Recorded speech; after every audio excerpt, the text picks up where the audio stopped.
Public lands are not just land. These are climate shields. These are refuges for people who need to get out of the city and tune back into nature. These are cultural lifelines, and now they are under more threat than ever. Hi, I'm Sunny, this is Vegan Sunny, and today we are diving into why protecting public lands matters forever, not just in the news cycle, but on every front: climate, corporate power, Indigenous rights, and food justice. Today we are going to unpack the current legislation around public lands.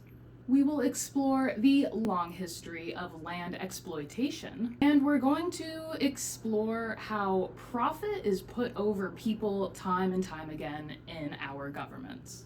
In the United States, our public lands are a critical part of protecting biodiversity.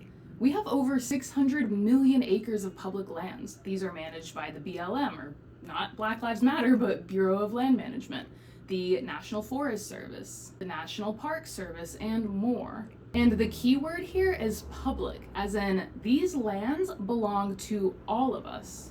I took an amazing cross-country backpacking trip a few years ago, and I was able to enter, camp, and forage in public lands across the United States for free, and I had so much connection with the earth, with people, with the water, with the animals, and this is a kind of experience that we may be risking if we don't protect our public lands now. Public lands are carbon sinks, they're biodiversity magnets.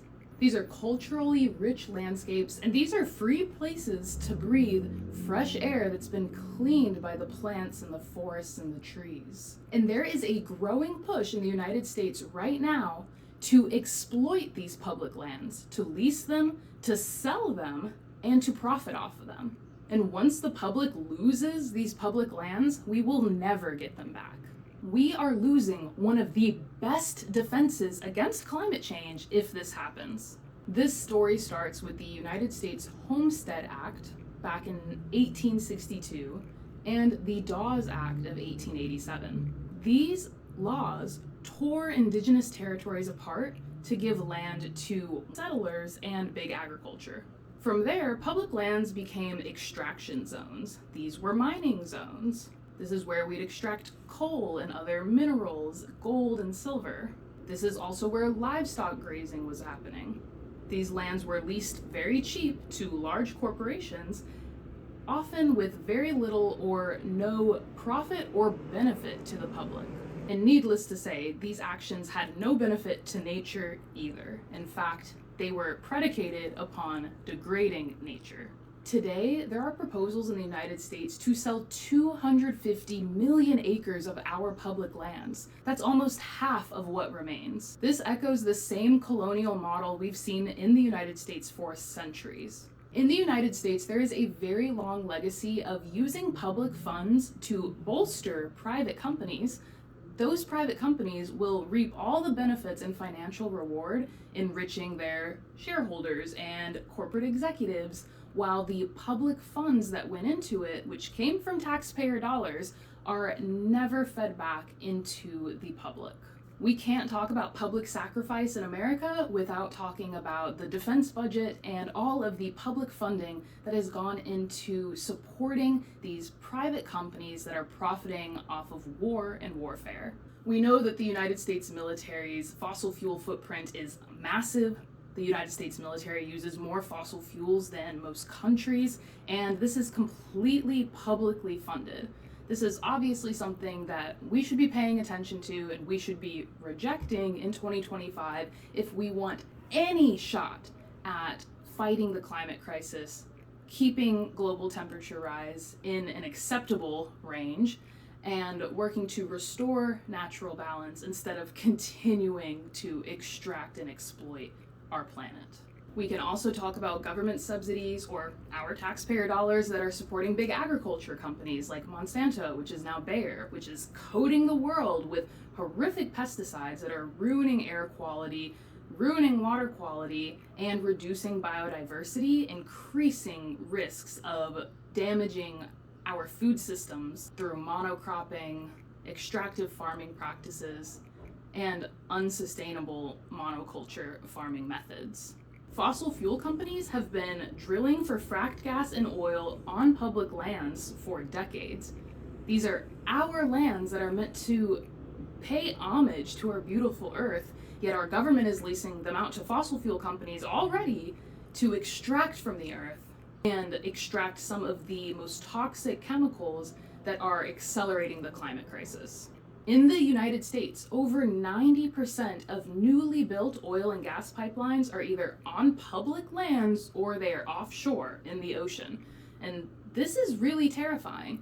While corporate climate polluters are profiting off of our public lands, we get climate disasters, poisoned water sources and aquifers, eroded soil, and biodiversity lost. This isn't about budgets, this is about priorities, and what are we prioritizing as a country? One of the scariest things about the potential public land sale is that that's land that we will never reclaim for ourselves or for future generations. Once the land is sold to private parties, the majority of people will not be able to access those mountains, trees, rivers, streams, beautiful plains, and beautiful places that we all know and love as our national parks, national forests, and public land. At a time where we need politicians to stand up for our future, now more than ever, they continue to put corporate greed over the quality of life of everyday people in this country and around the world. As the planet is warming around us, public lands become more critical than ever. We need to be mobilizing these public lands to fight the climate crisis, to continue to act as carbon sinks through additional tree planting, additional regenerative agriculture, and additional methods to try to fight the ongoing climate crisis. Forests act as carbon sinks. Wetlands store water. Indigenous managed lands protect biodiversity far more effectively than any corporate or federal management systems could. So what happens when these lands are sold or degraded or just turned over to industry? We are losing one of the best defenses against climate change if this happens. And let's be super clear, the communities that are hardest hit by climate change are never going to be the billionaires. They are indigenous people, they are low-income communities, they are Black and brown communities who are pushed to the margins, they are rural communities. With the ongoing discussion of public land sale and continued resource extraction, we need to reframe this. This is not just selling our public lands. This is environmental racism. This is climate injustice. And this injustice is being legalized one land sale at a time. And it's up to us to contact our elected officials, contact our senators and our representatives, and let them know that we do not support ever selling our public lands. For many indigenous nations, public lands are not just pretty places. These are ancestral territories. These are sacred sites. These are even home in some cases. Yet these communities have had to fight just to maintain access to their ancestral lands, let alone to regain stewardship of these lands.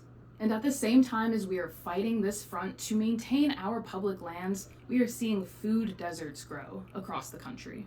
We are seeing smallhold farmers who are actually using regenerative practices losing access to affordable land leases. And we are seeing big agriculture companies continue to destroy our land through monoculture, other incredibly harmful agricultural practices that focus on profit, not on regenerating the land.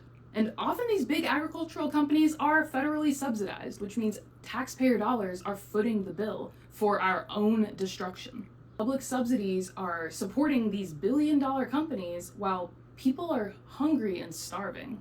Public lands should be a solution to things like housing insecurity, food insecurity, and economic injustice. This land should be used for growing food, for seed saving for future generations, for healing, for accessing plant medicine. But instead, our public lands are being packaged and sold like clearance items at a liquidation sale. We need to make sure our government officials know that America is not a corporation. Right now, there are proposals in the United States to sell or auction up to 250 million acres of public land. That's the size of Texas, New York, and California combined. And the proponents of the public land sale say that it will boost the economy.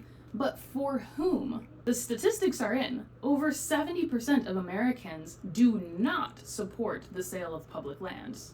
Yet lobbyists continue to buy off politicians and push this narrative. The government is continuing to subsidize extraction while underfunding conservation. It is a dangerous pattern, and it will keep happening quietly, legally, and irreversibly unless we come together as a collective and fight back. So what can we do? We have to stay loud about fighting this injustice. We need to share in remembering the history of how we got here and what we have to lose. We need to stay strong in our conviction to preserve this land for ourselves and for future generations. We have to hold politicians and government officials accountable and remind them that they are beholden to their constituents, to the people in their districts, not to these corporate lobbyists who are trying to buy them off. We also need to support land back efforts. We need to support the efforts to reclaim Indigenous land and to support the stewards of this land so that they can continue to do transformative, regenerative, and healing work. We need to invest in local food systems, and we have to continue framing this fight as a fight for climate justice. This is a fight both for the future and for the return to a balance with the land. And we have to remember that this land is not the government's to sell. This land is our land to protect. If you want to learn more about how we can protect nature all around the world, I love having conversations like this in my free community on School called the Plant Powered Path. I would love to see you there, and let's continue to mobilize for the future we all deserve and to hold these government officials accountable. Thank you so much for watching. Let me know what you think about the public land sale. Are you supporting it? Are you against it? Have you seen the effects of public land sales in your area? And don't forget to like this video, subscribe to Vegan Sunny, and put the reminders on because I'd love to see you next time.